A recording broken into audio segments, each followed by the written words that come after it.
Hello दोस्तों, नमस्कार। स्वागत है आपका अपनी नेक्स्ट क्लास में। तो दोस्तों, रियल नंबर की जो एक्सरसाइज 2.1 थी उसको हम कंप्लीट कर चुके हैं। अब हम 2.2 की तरफ बढ़ रहे हैं और 2.2 का जो बेसिक है पहले हम उसको बताएंगे। तो 2.2 में जो बेसिकली ये चीज़ है कि आपको गुणनखंड करना आना चाहिए। आपने क्लास 7 में अभाज्य गुणनखंड करना सीखा होगा, जिसको कि इंग्लिश में आप प्राइम फैक्टराइजेशन बोल सकते हैं। तो बेसिकली प्राइम फैक्टराइजेशन करने के बाद आप HCF हाईएस्ट कॉमन फैक्टर, महत्तम समावर्तक और LCM लोएस्ट कॉमन फैक्टर, जिसको आप लघुत्तम समावर्तक हिंदी में बोलते हैं, इसको इजीली फाइंड कर सकते हैं। तो दोस्तों, इसको निकालने का जो तरीका है वो हम 2.2 में दोबारा चेक करने वाले हैं। बहुत अच्छी प्रश्नावली आपके लिए है और फ्री के मार्क्स आपको मिलने वाले हैं। तो मेरे साथ बने रहिए, वीडियो को लास्ट तक देखिए, स्किप ना कीजिए। कुछ क्वेश्चंस मैं सॉल्व करूंगा और कुछ क्वेश्चंस आपको खुद को सॉल्व करने हैं। सारे क्वेश्चन मैं सॉल्व नहीं करूंगा। तो पहले मैं बता देता हूं कि कोई भी जो भाज्य संख्या है, किसी भी भाज्य संख्या को आपकी ये जो है आपकी बुक में 2.2 थ्योरम नाम से, प्रमेय नाम से दिया हुआ है आपकी बुक में, देख लीजिएगा। किसी भी भाज्य संख्या को आप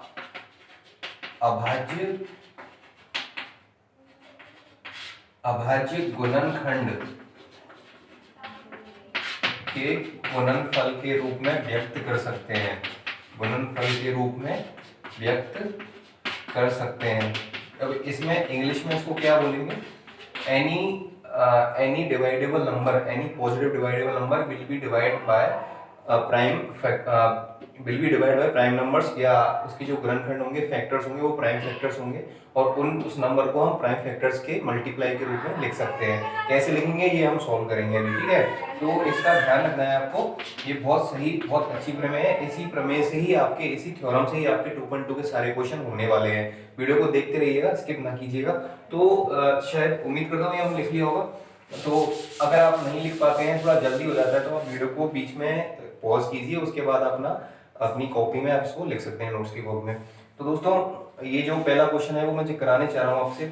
वो क्वेश्चन ये है, आपकी एक्सरसाइज का पहला क्वेश्चन है फर्स्ट। उसमें दिया हुआ है कि 6 की पावर n जो नंबर है, 6 की पावर n नंबर, क्या कभी इसका जो एंड है वो 0 पर हो सकता है, 0 पर हो सकता है? मतलब 6 की पावर n का जो फर्स्ट नंबर है, जिसको हम बोलते हैं इकाई संख्या, इकाई पर जो नंबर आएगा, जैसे मान लो 6 की पावर n, n की जगह मैं 1 रखता हूँ तो 6 ही आ रहा है, तो n अगर मैं 2 रखता हूँ तो 6 की पावर 2 36।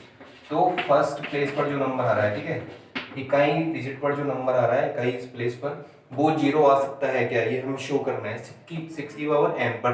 तो दोस्तों, आपको पता है अगर किसी नंबर में इकाई नंबर या फर्स्ट जो नंबर होता है, ठीक है, वो 0 आ सकता है। जैसे कि मान लो 500, ये 540 है।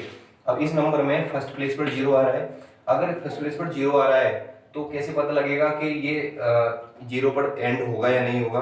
तो 0 आना चाहिए। 0 आने के लिए कंडीशन होती है, जब भी किसी नंबर के फर्स्ट प्लेस पर 0 आता है तो वो 5 से डिवाइड कंपलसरी होता है। आप किसी भी नंबर को देख लीजिए, दुनिया में 600 ले लीजिए, 660 ले लीजिए, 750 ले लीजिए, अगर इनके लास्ट में 0 आ रहा है, ठीक है, तो ये नंबर 100% 5 से डिवाइड होंगे, ठीक है। तो अब ये नंबर अगर 5 से डिवाइड होंगे तो इन सबका एक फैक्टर, एक जो गुणनखंड है वो 5 होना चाहिए। जबकि 6 का गुणनखंड क्या होता है? 6 का गुणनखंड होता है, आपको पता है, 2 इंटू 3, ठीक है। 2 इंटू 3 6 का गुणनखंड होता है, लेकिन इसमें 5 आता ही नहीं है। तो 6 की पावर n का जो अल्टीमेटली गुणनखंड है वो क्या होगा? 2 की पावर n और 3 की पावर n। अब इसमें 5 है ही नहीं, 5 नहीं है, तो इसमें 100% 0 आ ही नहीं सकता, ठीक है। तो इसको लिखेंगे कैसे? तो आपको लिखने का सिंपल सा तरीका है, आप लिखोगे 6 की पावर n। तो सबसे पहले आप गुणनखंड करोगे, गुणनखंड करेंगे तो क्या होगा? 2 की पावर n इंटू 3 की पावर n। अब आपको कंडीशन लिखनी होगी कि यदि किसी नंबर में फर्स्ट इकाई, किसी संख्या के इकाई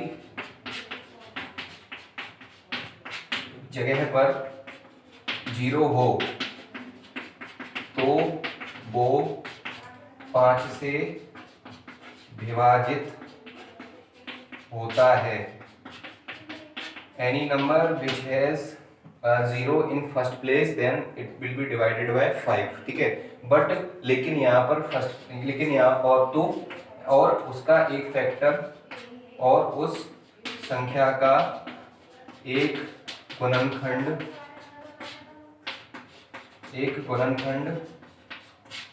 5 होगा।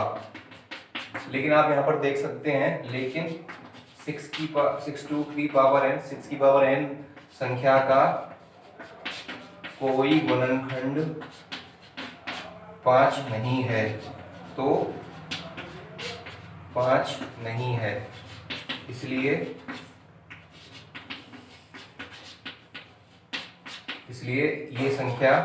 इस संख्या में फर्स्ट प्लेस पर 0 नहीं आएगा। ठीक है, बहुत अच्छा क्वेश्चन है, मार्क कर लीजिएगा, और एग्जाम की दृष्टि से भी बहुत अच्छा क्वेश्चन लगा मुझे। ठीक है, ऐसे कुछ क्वेश्चन अभी एक्सरसाइज में भी आ सकते हैं, उनको हम सॉल्व करेंगे। अब इसके बाद है क्वेश्चन नंबर एग्जाम्पल नंबर 2। ये एग्जाम्पल नंबर 1 था जो मैंने कराया है, एग्जाम्पल नंबर 2। एग्जाम्पल नंबर 2 में आपको अभाज्य गुणनखंडों के रूप के गुणनफल के रूप में संख्या को व्यक्त करना है। जैसे एक संख्या है इसमें 5005। ठीक है, आपके एग्जाम एक्सरसाइज 2 एग्जाम्पल 2 का एक ही पार्ट में सॉल्व कर रहा हूँ, 2 पार्ट है, उसमें से एक आपको खुद को सॉल्व करना है। तो 5005, ठीक है, तो हम जिस तरह से सॉल्व करते आए हैं अब तक इसको 6 क्लास 7 क्लास में, उसी तरह से हम इसको सॉल्व करेंगे। ठीक है, आपकी बुक में इसको एक टेबल के रूप में दिखाया गया है, उसमें कंफ्यूज ना हो, वो यही फॉर्म है, मैं बता दूंगा अभी। तो 5005 को आपको डिवाइड करना है अभाज्य गुणनखंड को, अभाज्य गुणनखंड के रूप में। तो सबसे पहले अभाज्य गुणनखंड, जिसको हम प्राइम नंबर्स बोलते हैं, तो होते क्या है पता है आपको? ऐसे नंबर जो खुद के और एक के अलावा किसी और तीसरे नंबर से डिवाइड नहीं होते, जैसे कि 2, 3, 5, 7, 11, ऐसे बहुत सारे ऐसे नंबर हैं जो खुद के अलावा और 1 के अलावा किसी तीसरे नंबर से डिवाइड नहीं होते। तो 5005 है इसका जो पहला, इसकी जो पहली इकाई संख्या है वो 5 है, मतलब 5 कभी 2 से डिवाइड नहीं होगा, 3 से डिवाइड हो सकता है नंबर, ये पूरा नंबर 3 से डिवाइड हो सकता है, ये आपको चेक करना पड़ेगा। कैसे चेक करोगे? डिवाइड करके देख लीजिए।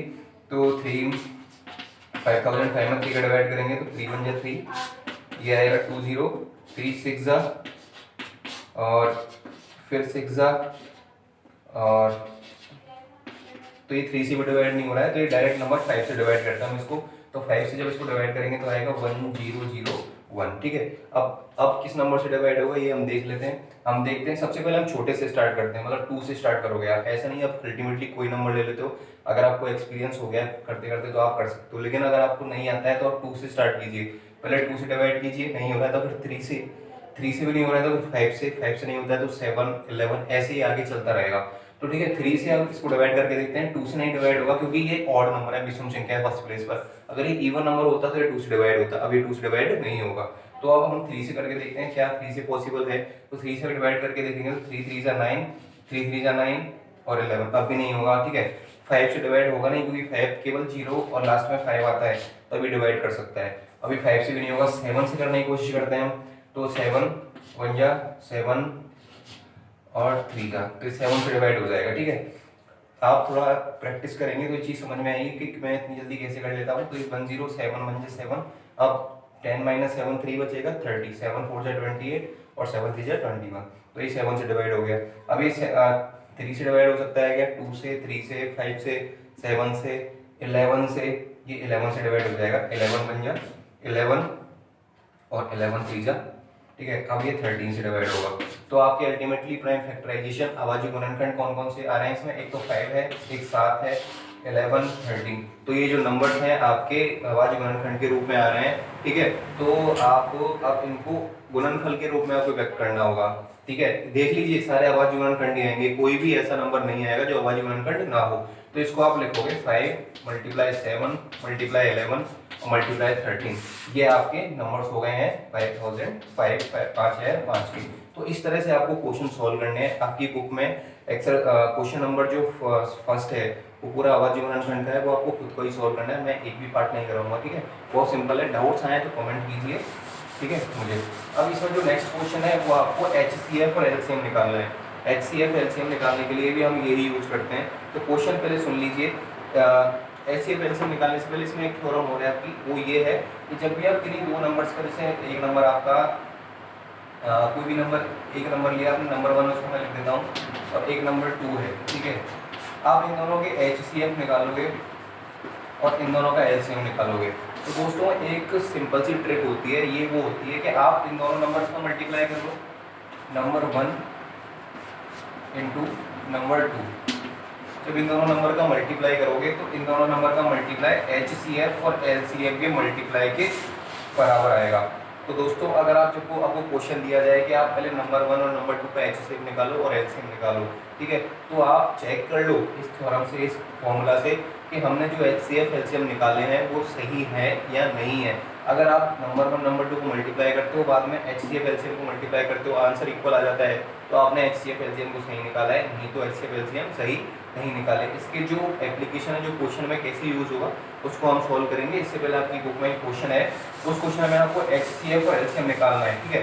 ठीक है, उसमें 3 पार्ट हैं। जो एग्जाम्पल नंबर आपका 3 है, क्वेश्चन का एग्जाम्पल नंबर 3 है, उसमें आपको HCF निकालना है, LCM निकालना है अभाज्य गुणनखंड प्राइम फैक्टराइजेशन के द्वारा, ठीक है।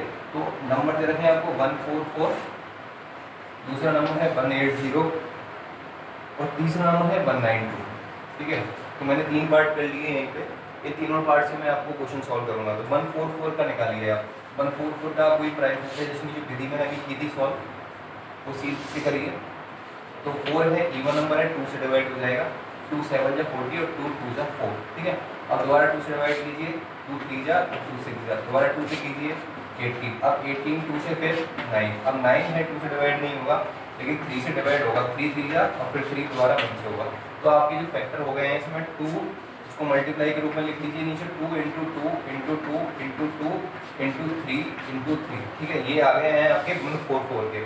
अब इसी तरह से हम 180 के निकाल लेते हैं। तो 180 वही प्राइम इवन नंबर है, सम संख्या है, तो 2 से डिवाइड होगा, तो ये 90 टाइम्स, ठीक है, 90 बार जाएगा, 90 भी 2 से डिवाइड हो जाएगा, तो ये 45। अब 45 2 से डिवाइड नहीं होगा, ठीक है, तो किससे डिवाइड हो सकता है, 3 से हो सकता है, आपको पता है। 15 3 जा 15 3 45, तो 15, अब 15 फिर 3 से डिवाइड होगा तो आएगा 5, और 5 5 से ही होता है, ठीक है। तो इसको आप दोबारा मल्टीप्लाई के रूप में लिख लीजिए, 180 को लिख लीजिए आप 2 2 गुना 2 गुना 3 गुना 3 गुना 5, तो ये आपका हो गया 180 का।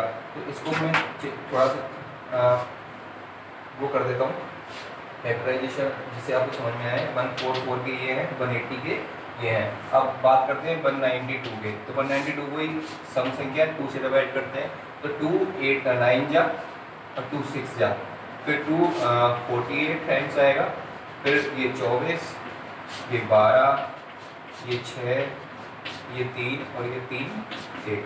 अब इनको समझ गए तो ये भी समझ में आ जाएगा आपको। इसको भी मैं लिख देता हूँ मल्टीप्लाई के रूप में, तो ये आएगा 2 गुना 2 गुना 2 गुना 2 गुना 2 गुना 2, कितनी बार आ गए, 6 बार। 2 गुना 2 गुना 2 गुना 2 गुना 2 गुना 2 गुना 3, ठीक है।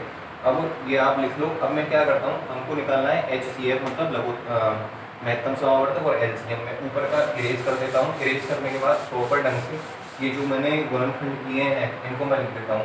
तो मैं लिख देता हूँ 144 आ रहा है, कितनी बार आ रहा है, 2 1 2 3 4 बार, तो 2 की पावर 4, और 3 आ रहा है 2 बार, तो 3 की पावर 2, ये हो गया 144 का।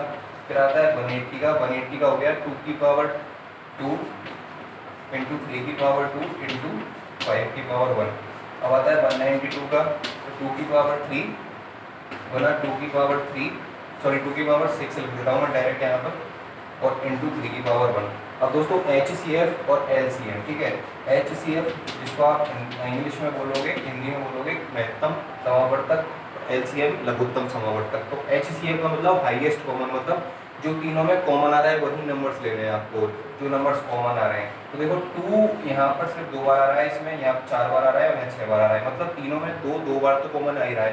तो मैंने लिख दिया 2 की पावर 2 कॉमन, और 3 आ रहा है सिर्फ 1 बार कॉमन, तो यहाँ 2 बार है, यहाँ 2 बार है, यहाँ 1 बार है, मतलब 1 बार तो तीनों में कॉमन है, तो 1 ही बार लिखोगे, और 5 एक भी बार नहीं आ रहा। तो 2 की पावर 2 4, 4 गुना 3 और 12, ठीक है। तो आपके नंबर आ गए 12, ठीक है।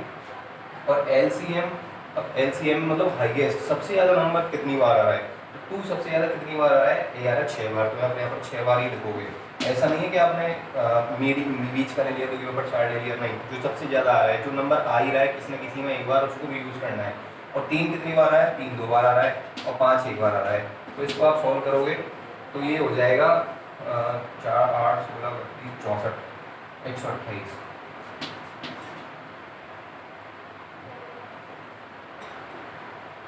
64 64 गुना 9 गुना 5। अब इसको सॉल्व कर लीजिएगा, आपका एलसीएम आ जाएगा। ठीक है दोस्तों, इस तरह के क्वेश्चन आपके आ सकते हैं, बहुत इजी क्वेश्चन हैं। अब आज गुणनखंड करना सीखिए, जो मैंने तरीका बताया उसको बार बार रिपीट कर लीजिए। अब जो नेक्स्ट क्लास है उसमें मैं कुछ और क्वेश्चंस बताऊंगा आपको, एक एग्जाम्पल नंबर 4, उसके बाद एक्सरसाइज के क्वेश्चन। दोस्तों वीडियो अच्छी लगी हो तो लाइक कीजिए, चैनल सब्सक्राइब नहीं किया तो प्लीज़ सब्सक्राइब कीजिए, अपने दोस्तों को भी शेयर कीजिए। फ्री ऑफ कॉस्ट जो क्लासेज में प्रोवाइड करा रहा हूँ आपको आरबीएससी बोर्ड्स के लिए, बहुत बेहतरीन आपके काम आने वाली हैं और भी बहुत सारी चीज़ें हम इसमें ऐड करने वाले हैं। धन्यवाद।